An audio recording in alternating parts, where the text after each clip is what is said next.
Siapa yang tidak kenal dengan sosok negarawan yang satu ini? Wakil Presiden Republik Indonesia ke-10 dan 12, Haji Muhammad Yusuf Kalla, yang dikenal dengan seorang negarawan yang kawakannya luas, kemudian ngomong dan juga selalu menjaga tali silaturahmi. Bersama saya kali ini Pak Yusuf Kalla di kediaman. Apa kabar Pak JK? Baik, Alhamdulillah. Alhamdulillah sehat selama pandemi ini Pak ya. Sebelum kami memulai wawancara ini, kami sudah melakukan prosedur protokol kesehatan, yaitu melakukan tes COVID-19 Pak JK. Dan kami izin untuk membuka masker saat wawancara ini berlangsung. Baik, kita. Pak JK sibuk apa aja Pak selama tidak menjabat menjadi orang nomor 2 di Republik ini? Saya kan ketua PMI, ketua DMI, jadi tiap minggu hadir dengan teman-teman pengurus, kemudian ya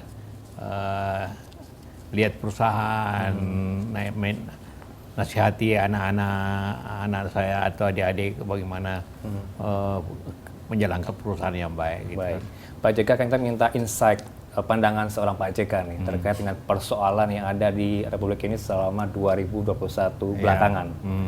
Khususnya soal penanggulangan COVID-19 Pak di Indonesia. Sebagai orang yang pernah menjabat di Republik ini sebagai orang nomor 2, apa pandangan seorang JK terhadap penanggulangan COVID-19 di Indonesia? Ya, kalau kita melihat hari ini luar biasa upaya kita pemerintah dan seluruh masyarakat untuk mengendalikan COVID itu. Sebagaimana kita tahu semua, hanya 6 bulan yang lalu, bulan Juni, Juli itu kurang lebih biasa 50.000 per hari. Sekarang alhamdulillah di bawah 200 per hari. Itu kan prestasi yang luar biasa. Itu sangat dihargai dan sangat dipuji baik oleh kita semua juga negara-negara lain.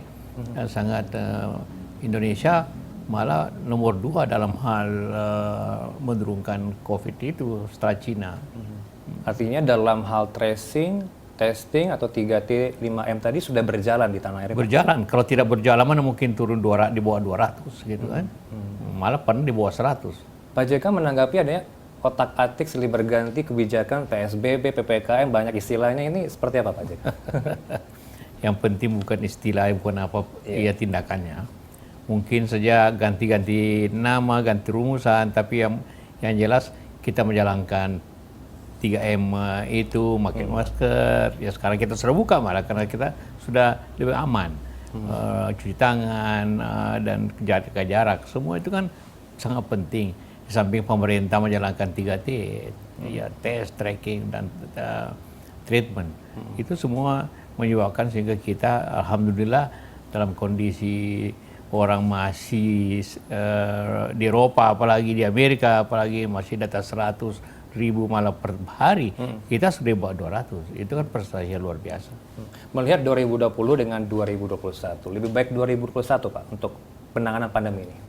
2021 itu topnya dan turunnya luar biasa.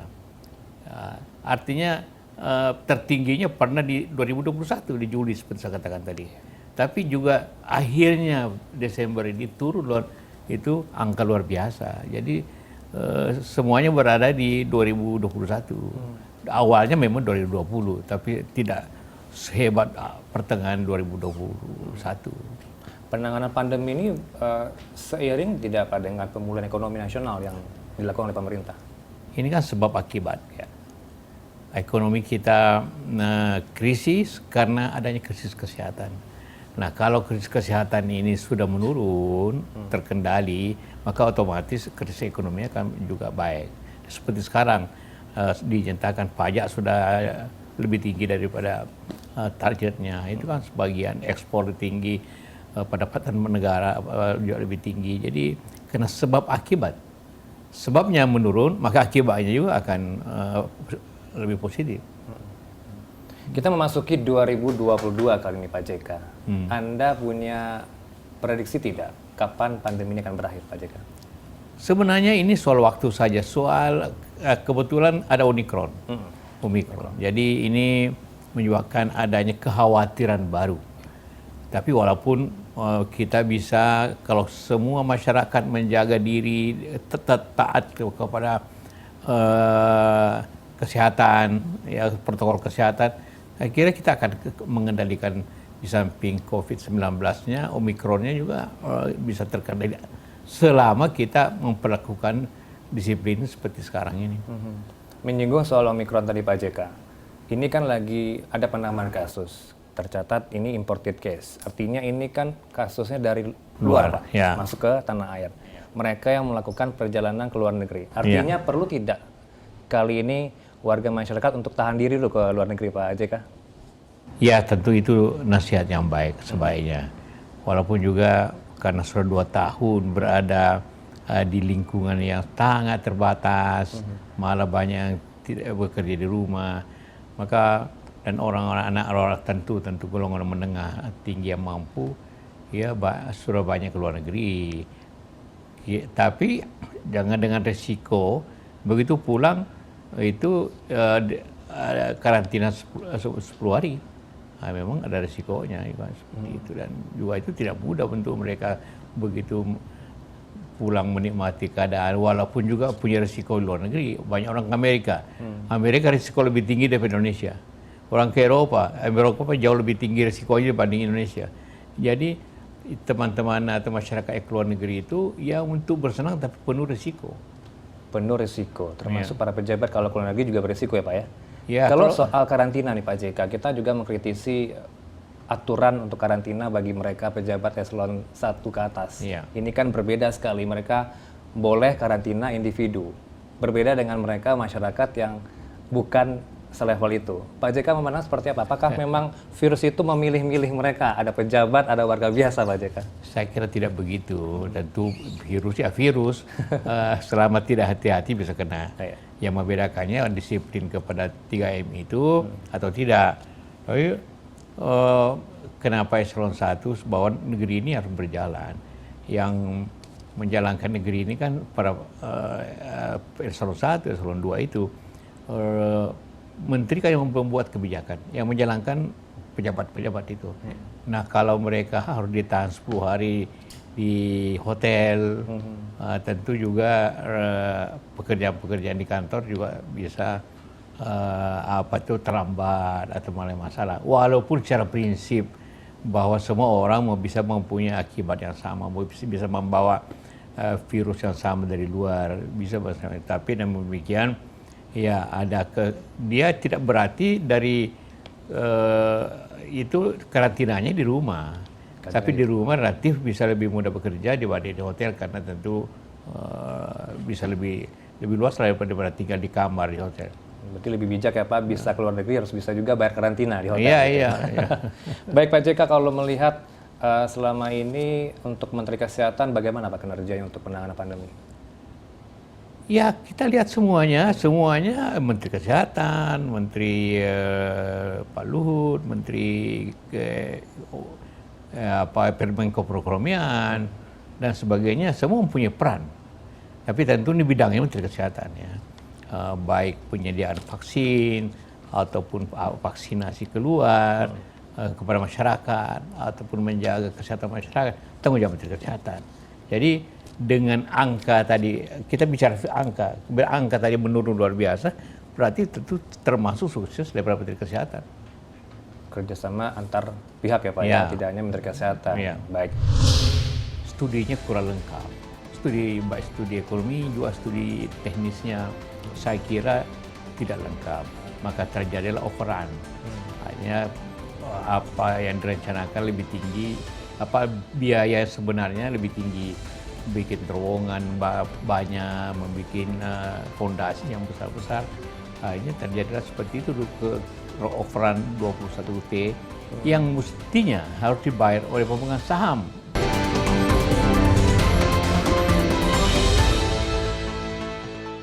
Pak JK, kita beralih ke ekonomi, pembangunan ekonomi. Pak JK menyebutkan tadi ada perbaikan ekonomi di tanah air.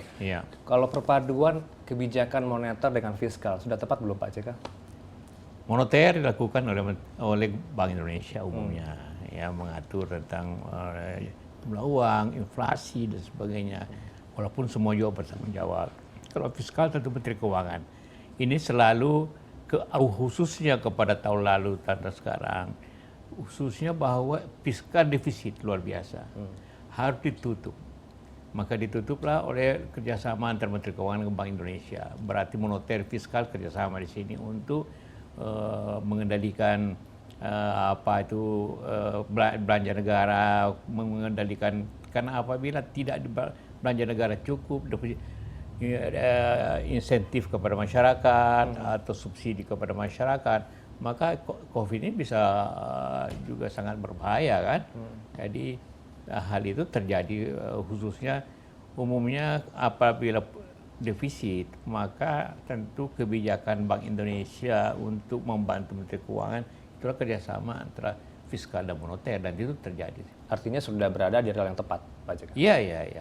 Nah, daripada pinjam ke luar negeri terus, ya itu dalam keadaan ini sulit. Tidak banyak negara yang bisa bantu, tidak banyak lembaga bisa bantu kan. Dalam negeri, ya mungkin saja Bank Indonesia mencetak uang, bisa tidak cara lain selain itu kan. Karena itu, tapi kita lihat inflasi juga tidak besar. Nampaknya pemerintah sangat rajin memungut pajak, Pak JK. Komentar Anda seperti apa, Pak? Negara apa saja itu termasuk Indonesia ya? Termasuk Indonesia. Kita masih lumayan kecil. Kalau seperti di Amerika atau di luar negeri, tax ratio tinggi. Malah di negara-negara Skandinavia, tax ratio-nya 50%. Kita baru 8,8 tax ratio kita tahun ini. Hanya turun malah. Jadi potensi pajak itu mungkin besar, tapi apa yang dipungut pajak itu sangat tidak sebesar apa yang diharapkan. Tax ratio waktu sebelum pandemi itu tax ratio kita masih 11-12%. Sekarang malah 8%. Jadi kalau Menteri Keuangan mencari pajak atau memungut pajak lebih kencang, itu memang satu cara untuk mengurangi defisit kita, mengurangi utang kita. Pak JK, sejumlah kasus ini kan mencuat di 2021 khususnya di transportasi seperti kereta api cepat, kemudian juga ada membengkaknya anggaran 27 triliun rupiah, Pak JK. Kemudian nggak hanya itu, tenaga kerja asing termasuk juga penggunaan APBN. Bagaimana Anda melihat strategi pemerintah dalam hal ini untuk penyediaan transportasi kereta cepat Jakarta Bandung ini, Pak JK? Sebenarnya konsep semula kalau kita lihat latar belakangnya, konsep pertama dibuat oleh Jepang untuk menyamai Shinkansen, kecepatannya lebih 300 km per jam. Kemudian Cina datang juga dengan penawaran yang lebih murah, ya. Kemudian konsep yang dijalankan ialah B2B, business to business. Jadi bukan loan kepada pemerintah, tapi penanaman modal oleh Indonesia dan Jepang, Cina. Nah, setelah berlangsung ini terlalu cepat waktu itu, sehingga studinya kurang lengkap. Baik studi ekonomi juga studi teknisnya saya kira tidak lengkap. Maka terjadilah overrun. Hanya apa yang direncanakan lebih tinggi, biaya sebenarnya lebih tinggi, bikin terowongan banyak, membuat fondasi yang besar-besar. Akhirnya terjadilah seperti itu ke overrun 21T yang mestinya harus dibayar oleh pemegang saham, yaitu Indonesia dan Cina. Kalau Indonesia ini BUMN, kita tahu semua keadaan BUMN tidak sebaik daripada apa yang tentu kita harapkan. Akhirnya karena itulah kekurangan dana BUMN itu sebagai pemegang saham itu dibantu oleh pemerintah. Itulah timbul 21T itu sama-sama dengan Cina tentu. Karena Cina memegangnya 55%, Indonesia 45%. Baik, komentar Anda soal kita juga melarang ekspor, Pak JK, seperti nikel, tembaga, timah, sehingga ada aduan dari beberapa negara ke WTO. Melarang ekspor mentah, gitu kan ya, dari nikel, bauksit, macam-macam lah, seperti itu yang merupakan suatu kekayaan alam yang ada di Indonesia, yang tentu tidak banyak. Ya memang dalam sekarang perdagangan yang terbuka ini yang dikendalikan oleh WTO, tapi kita mempunyai kepentingan nasional sendiri, yaitu Kalau kita ekspornya bahan mentah sendiri, yang diperoleh sedikit, nilainya sedikit, dan merusak lingkungan. Kalau saya pernah naik helikopter di sepanjang jalan, di sepanjang pantai Sulawesi Tenggara, bagaimana rusaknya lingkungan itu, karena semuanya kalau diekspor dalam bentuk bahan material itu berarti termasuk tanahnya diekspor. Kalau nilai nikel di suatu ton bahannya itu kira-kira 10% contohnya, maka 90% yang diekspor itu lahan, dan itu merusak lingkungan. Jadi kita, apapun orang negara tidak senang, kita tetap juga punya kepentingan nasional yang tidak boleh kurang. Pak JK, kita bergeser terkait dengan munculnya sejumlah baliho nih Pak, apalagi di lokasi bencana, baliho dari sejumlah tokoh-tokoh politik. Nanti dijawab Pak JK, usai jeda kami akan lanjutkan kembali perbincangan kami dengan Wakil Presiden Republik Indonesia ke-10 dan 12, Haji Muhammad Yusuf Kalla, usai jeda. Tetaplah bersama kami.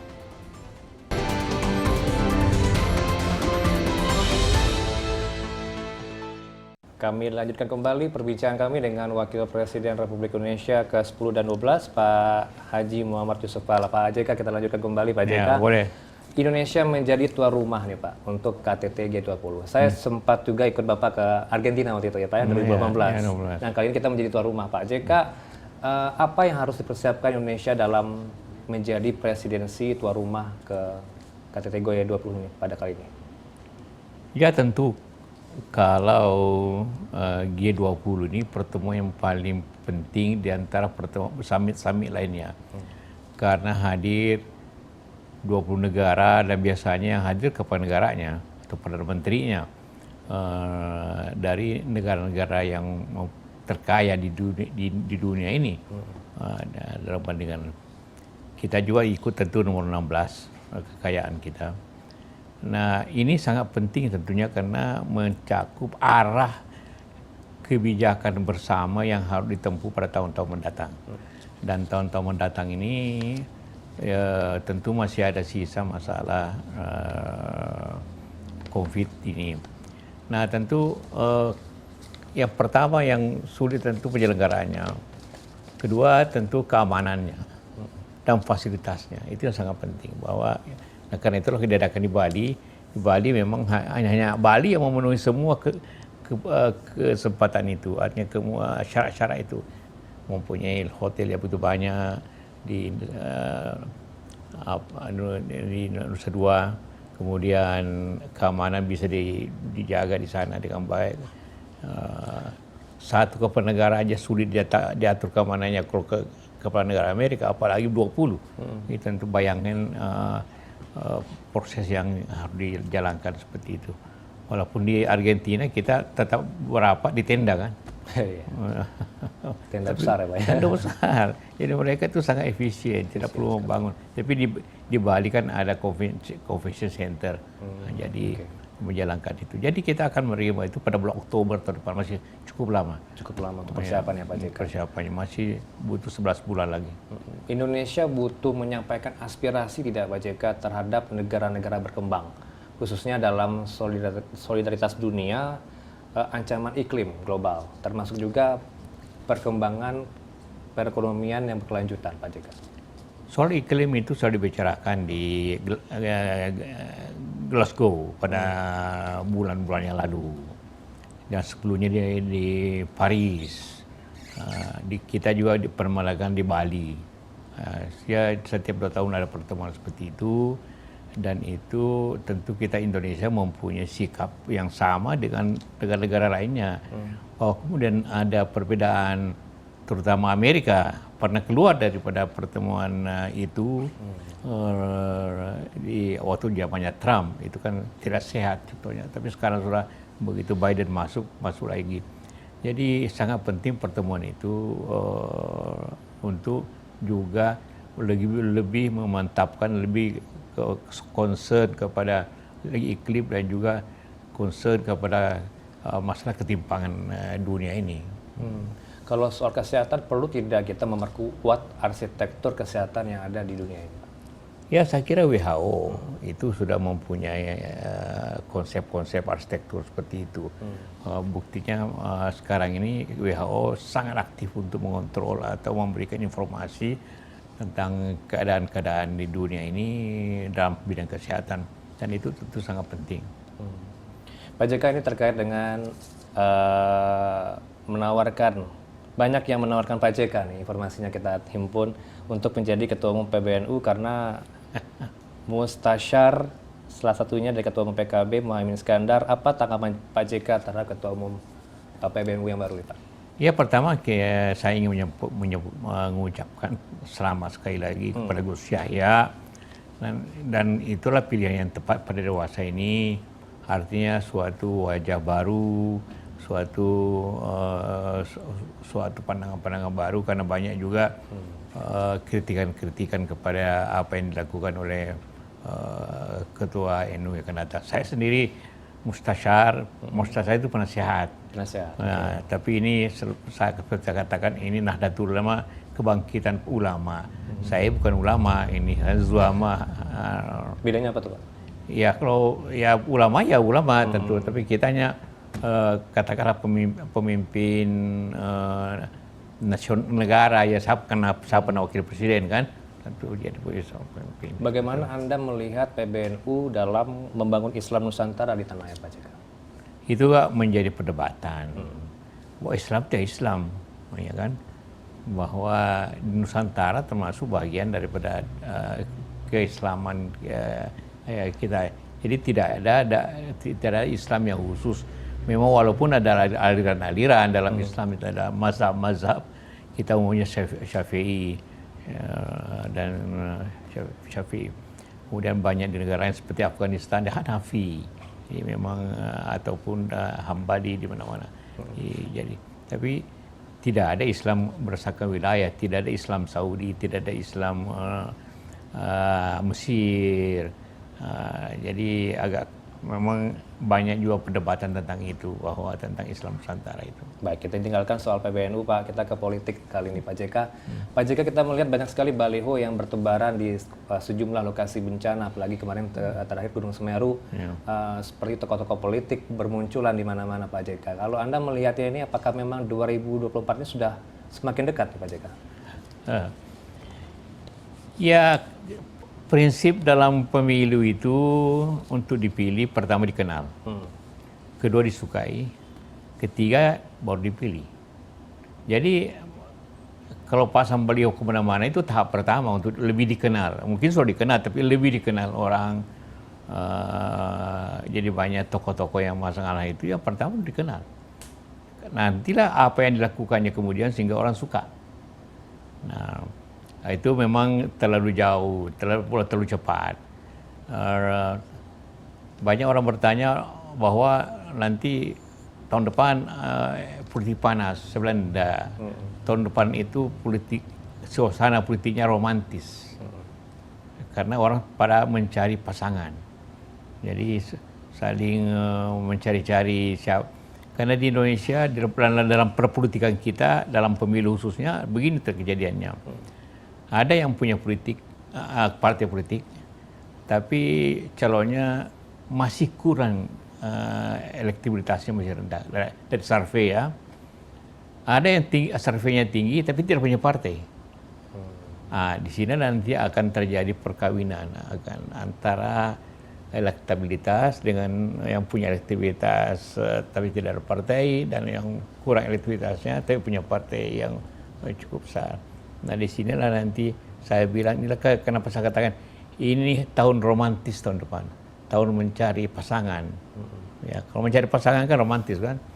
Jadi belum Pak romantis itu sekarang Pak, pasangan romantis yang Bapak belum, terawang. baru belum bicara, baru tahap awal mengenalkan diri. Oke. Tapi wajar ya Pak, kalau misalkan tokoh politik itu memunculkan nama di sejumlah, meskipun mendapat penolakan di warga masyarakat.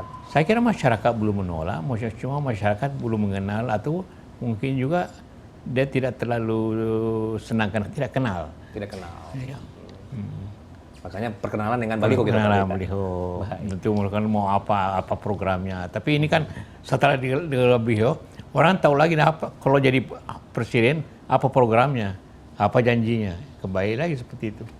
Kalau didorong untuk maju lagi Pak 2024 gimana Pak? Waduh, saya sudah cukup 2 kali 2 Wapres. Iya. Oh, itu. Sudah cukup Pak Cukup. untuk itu. Baik. Pak JK, untuk pesan seorang Yusuf Kala di tahun 2022 ini apa Pak JK?